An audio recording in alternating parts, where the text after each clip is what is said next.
We begin with this morning's top story, the shuttering of one of America's low-cost airlines. Overnight, Spirit Airlines announced it was ceasing operations. This will be the first significant U.S. airline to stop operating in 25 years. The shutdown comes as rising jet fuel prices hampered the struggling airline emerging from its second bankruptcy.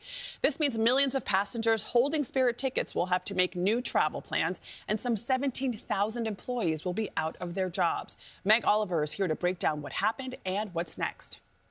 Adriana, good morning. The airline simply ran out of available cash to continue. The announcement hit their website at 2 a.m. Eastern. Spirit is calling it an orderly wind down of operations, canceling all flights and urging passengers with tickets today not to go to the airport.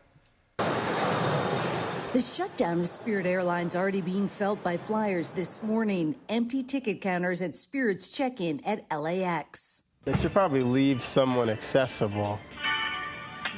To at least tell me any updates. The airline had been negotiating a $500 million lifeline from the Trump administration.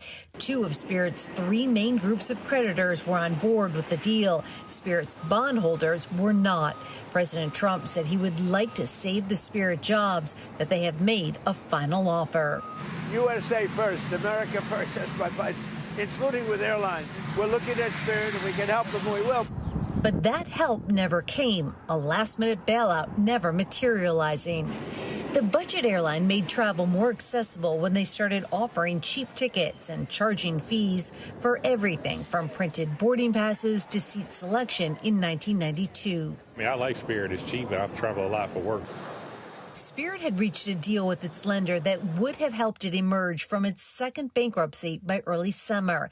But after the war with Iran triggered a spike in jet fuel prices, that plan was derailed. Increased competition in the pandemic also took a toll on the struggling airline, leaving travelers this weekend in limbo. I think that without Spirit or without cheaper airlines, the price of other airlines is just going to shoot up.